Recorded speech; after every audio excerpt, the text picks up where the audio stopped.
Hi, it's April.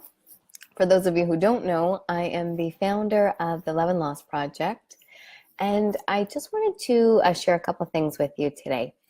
The first is that Tuesday is a really big day in my world. Tuesday is the January 23rd, which is the day that I lost my little girl, Nora. It's the day that I met her face to face, and it's also the day that I lost her. So, one of the things that I've done over the years to celebrate and really mark this day, it always feels like a bit of a challenge, right? To really find that right word. Because so often we use words that say, this day to remember them, but really we actually remember them every day, right? It's not like we ever forget. Or these days to honor them, which kind of feels sometimes like the best word I can come up with. So that's really what this day on Tuesday is for me, a day to honor, which means really acknowledge and really hold space for the significance of this day and to celebrate her. And even though my life with her was absolutely tragic, at the same time, she changed me. And I celebrate the fact that she entered my life, if even for only a brief time.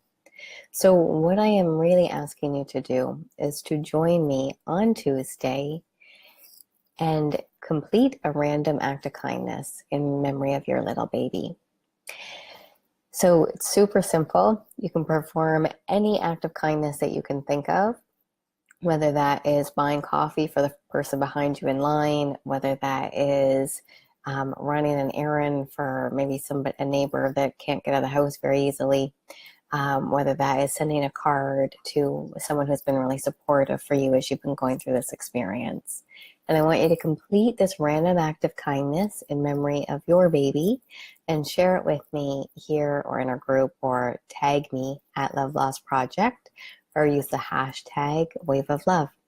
And my wish is that we together create this incredible wave of love, this wave of kindness that literally spans the entire globe in honor of all the babies who are gone too soon. So, my second reason for coming on here today is to talk to you a little bit about the idea of anger.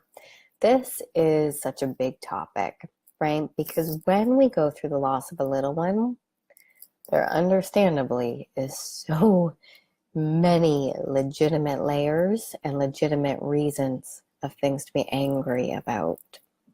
And for a lot of us, this is really a whole other layer of difficult. I know even just for my own self, I had always kind of thought of myself as being a pretty positive person. But after I lost Nora, I was full of rage some days. Some days it felt like there was this like hot lava of anger going through my entire body. And that was actually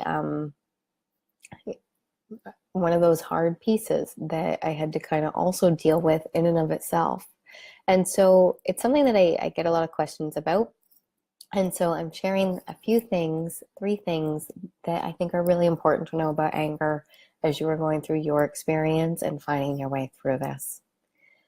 The first thing that I want to offer is that anger is information. It is information.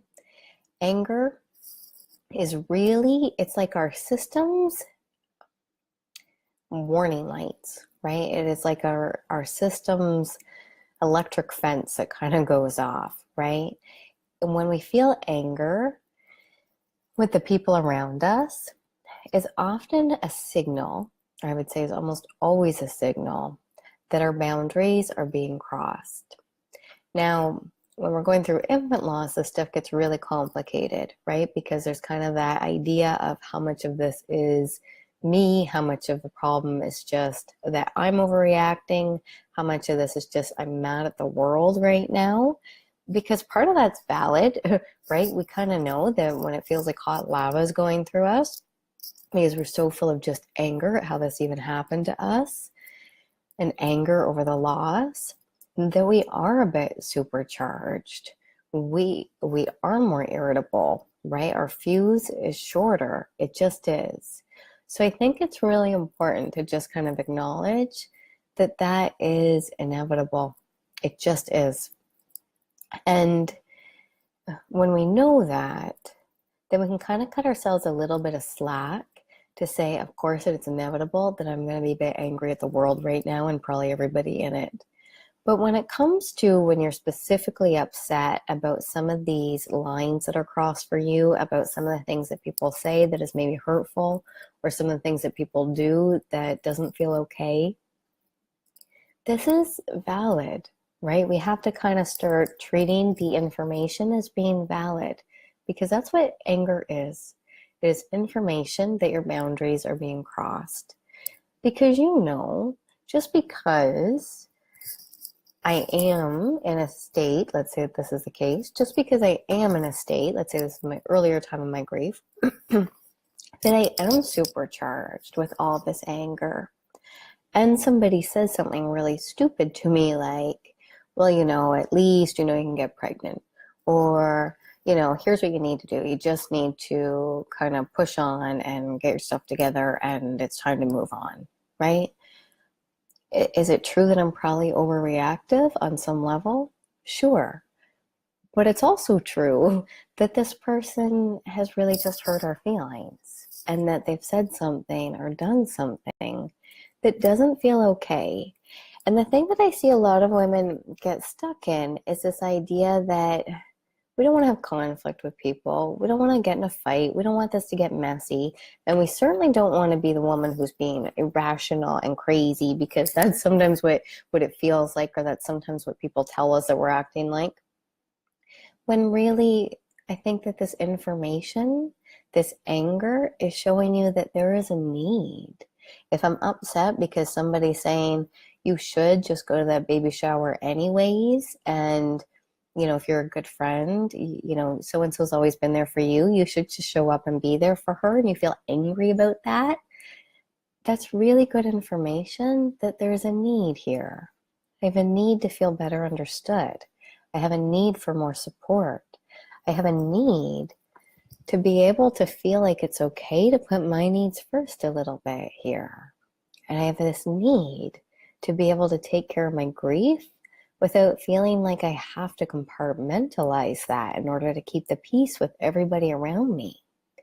And this is hard, right? Because for most of us, more than anything, we would like to be able to keep our friends and family close to us. We would like to be able to not have one more stressful thing like a conflict with somebody to have to deal with or stress over. But I think what happens is we sometimes risk, it's so scary to risk having that conflict, right? That instead what we do is we go, it must just be me.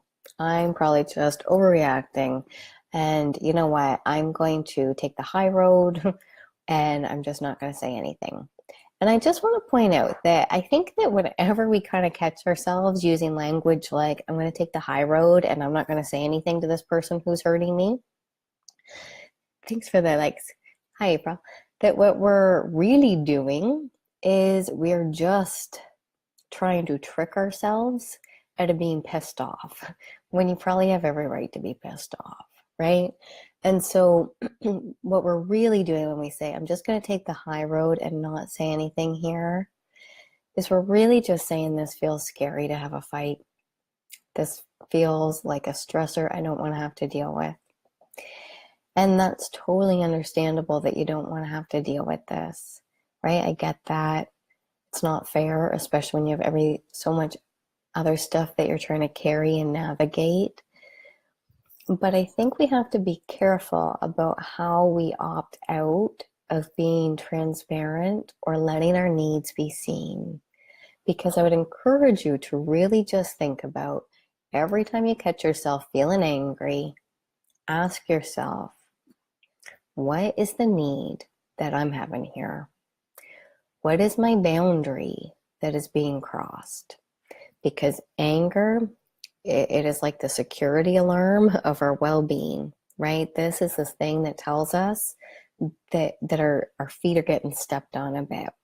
And whether or not somebody means to step on them is a totally different issue. Even if somebody is doing that totally unintentionally, it still hurts, right? Like we still need to kind of do something different so that that doesn't happen again, right? And when you really look at it, so many of us, myself included, goes this place where I feel bad, right? I feel bad if I have to tell somebody not to do that thing that they did to me again. That feels crappy for me anyway, sometimes to have to do that. I don't want to have to do that. I want it to just be nice and easy. But if we don't tell people about what it is that we need to be different, it's just going to keep happening, right? Because I think the reality is sometimes people don't know. And one of the things that I notice that we do is that we say, they should know. They should know. And I think that's also just a way where we're kind of tricking ourselves to not want to have the fight, right? Because it takes the onus off of me to have to actually be the one to bring up a hard conversation. And it fires all of that anger at the other person to say, if they were a good friend, right? Or if they just weren't a stupid idiot, they would know that this is hurtful, or they would know not to say this. And the reality is sometimes people just don't, right? Because all of us need different things. And for me, I realized that my needs changed by the day. Something that might have been hurtful one week didn't necessarily sting the next. And so I do think it's our job to kind of take in the information as being valid so that we can tend to it. And this kind of ties into this idea that I think that sometimes we all want to hide in this place of being nice, right? And I was having a conversation with a friend of mine the other day, and I had said, I realize I have a new rule that I've really just kind of put into words for the first time recently. My rule is that it is not okay to hurt me. And she was like, oh, you mean like intentionally? It's not okay to hurt you. And I'm like, no, like intentionally or otherwise, it is not okay to hurt me. Because what would happen is people would hurt me, right? Or they would do something hurtful. And I would kind of default into that nice person thing. And I would say, you know what, they didn't mean to. Or they're also going through hard stuff.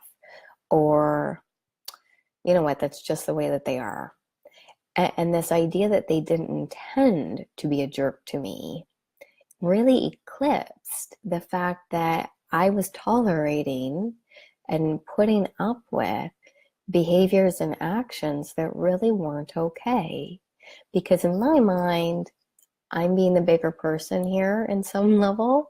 I'm almost being spiritually evolved to say, I'm just going to see that human compassionate thing. Yeah, always giving the benefit of the doubt. Where I think sometimes these are two different things, right? So maybe I give you the benefit of the doubt and I also hold you accountable, right? I maybe give you the benefit of the doubt that you were having a bad day, right? Because maybe all of that is valid, right? Maybe we're all just truly working out various different wounds and triggers and hard stuff. And this is the stuff that we're bumping into with each other all the time. So maybe there's a wound there that's making you act like a jerk. And I'm going to give you that benefit of the doubt, but I'm not going to let the conversation stop there. Because what that really means is that I'm hiding. I'm hiding. And I'm staying silent when our voices are needed. Because my kind of rule is, if I'm hurting somebody else, I want to know that, right? Like I so want to know if something that I have said or done has somehow offended somebody. Because what if I didn't mean it, right? Like there's like 99% of the time, I probably did not intend to, have that be interpreted the way that it was interpreted. And so I feel like there's kind of this gift that we're giving by being transparent. that if you tell me that I've hurt you, now I can fix that, right? Now I can make sure that I don't do that awful thing again. But if you tell me and then I continue to do that thing over and over again, then we probably really have a problem now. And I'm going to have to deal with that in a different way, right? And I heard this really great speaker. She was actually talking about infidelity because that's one of the things that I research a lot because I do a lot of work with couples in different capacities too. And so she was saying that really an apology, when we get an apology from somebody, right? And it sounds like, yeah, it happens all the time on Facebook and through text messages, for sure, right? Because at the end of the day, we truly do all have our buttons that get triggered. I had this conversation with my sister the other day. She had said something via text, and I was like, hey, that's a really crappy thing to say. And then she was like, ooh, what did you hear in that? Right? And then we had to kind of talk about that a little bit because it is so hard to interpret tone, right? So I think there's that thing that we really do need to check in because I think 9 times out of 10, that person didn't mean it the way that it sounded, or they didn't want that to be hurtful, right? So I think that check-in really is so important. Yeah, it just really is. It really, really is. So the other thing that I want to say is that anger, right, as much as it gets a bad rap as being a really uncomfortable and challenging emotion, it really is fuel for change. Anger, if we think of it as being that warning system that our boundaries are being crossed, at the same time, all of that physical kind of angst of it is really kind of what is pushing us to do this differently. Because when you think about it, when you're mad at somebody, isn't that like so uncomfortable, right? Like we hate that. I hate being in that state where I am driving and I'm thinking or I'm replaying that conversation with somebody, right? Being in that angry state sucks. And that's kind of your signal that this needs taken care of because otherwise you'd be over it, right? Otherwise it wouldn't play in your head anymore. So I do feel like it is really our responsibility to tend to that. Because the other thing that happens if we don't tend to it and if we don't treat our anger as being an important messenger in our lives, then it can end up coming out sideways. And I think we see anger come out sideways a lot. So, for instance, I learned a valuable lesson a few months ago about posting things on in terms of sharing articles, right? So sharing articles that other people have wrote or other things that people have done before really thoroughly reading it and checking it out. Because I had posted something and somebody had commented on it and their comment really got my attention. I was like, whoa, wait a second, what's going on there? So I went through and I really read the article. I had shared it because it was a group that I liked and I wanted to support their work and their women that are doing work in this field. So I wanted to support that. So I shared it just because the title looked like it might be really useful for people. But I didn't go through and read the article, which was a lesson learned for me. And as I read open the article, it was an open letter to women who do have kids. And the article talked about how you just need to be grateful, right? It was written by a woman who did not have kids. It was signed anonymously, which really bothers me because if you are not prepared to really have a two-way street conversation, which means put your name on something so that this can maybe be a back and forth dynamic, then you can't post it, right? Like you're not there yet. So otherwise it's a journal entry and I'm all about journaling and getting it out, but you don't share it online because when you share it online, it becomes a weapon. It becomes an arrow. And this is the piece that I do feel like we have responsibility and need to be accountable for. Anger, absolutely necessary. Letting that run wild or unchecked, where we end up just hurting people with it, because we felt the need to kind of blast some stuff and get it off our chest, or because we were having a bad day. It's not cool, right? It's not okay. So what this article had said was it basically just said that women who are parenting, who have lost kids, need to be, those lost moms need to really think about how hard it is for the women who are not parenting, who have lost kids. And they need to really, really be grateful. And I had instantly responded to the person who commented that article, and I said, oh my goodness, I am so sorry that I shared that article, right? And here's an example where I was being hurtful without intending to. I said, I'm so sorry I shared that article. And she was a woman who has lost and who is parenting. And she was super lovely and super gracious. And she had said, no, it's good to kind of just widen my perspective and kind of make me think about things, because I do recognize that, in some ways I'm lucky that I do have my other child. And I was like, no, like I just need to stop you right there, because while that's super kind of you to want to be really compassionate to the rest of us who are not parenting, in some ways right now through this, that's not your job, right? Because when we're really just kind of creating this blasting thing about other people should be grateful and what we're really doing is just kind of expressing our hurt.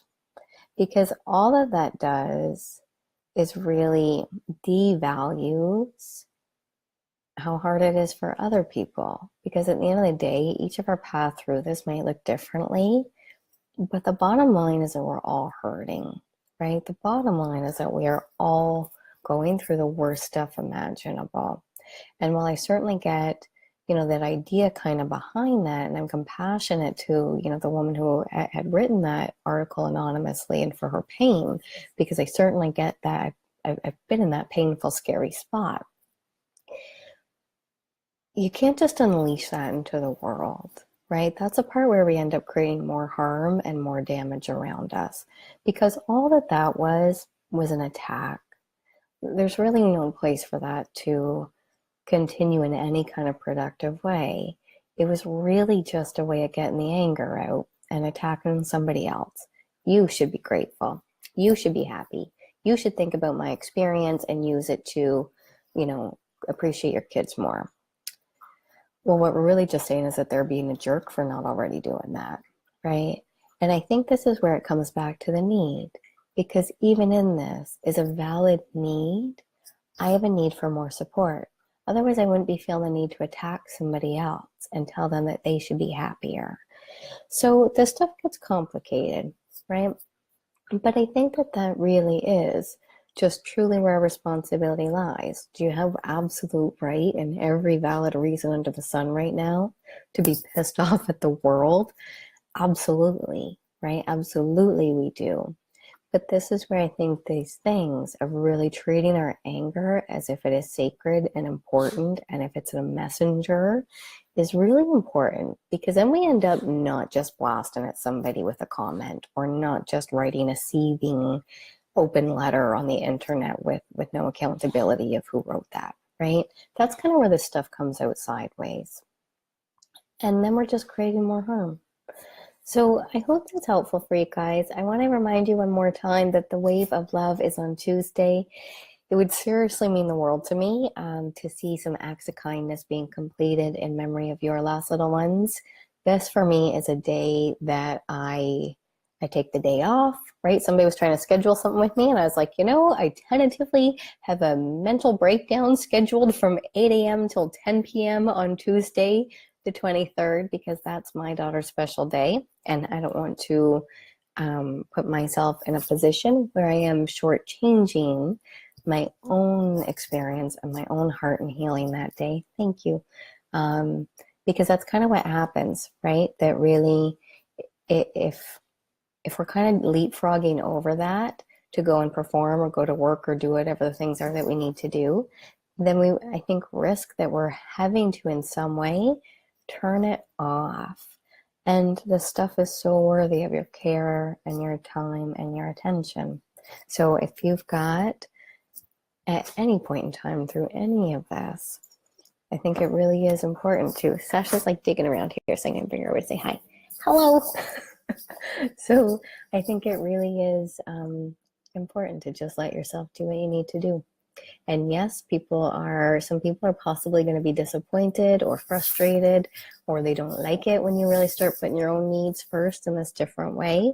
But I think, and that's kind of where that anger might kind of come up for you. But I think you're doing powerful stuff, even just by the act of kind of watching this. So it's nice to see you guys. Nice to see you, April. And I will see you guys next time. All right, take care. Say goodbye. Goodbye. See you guys.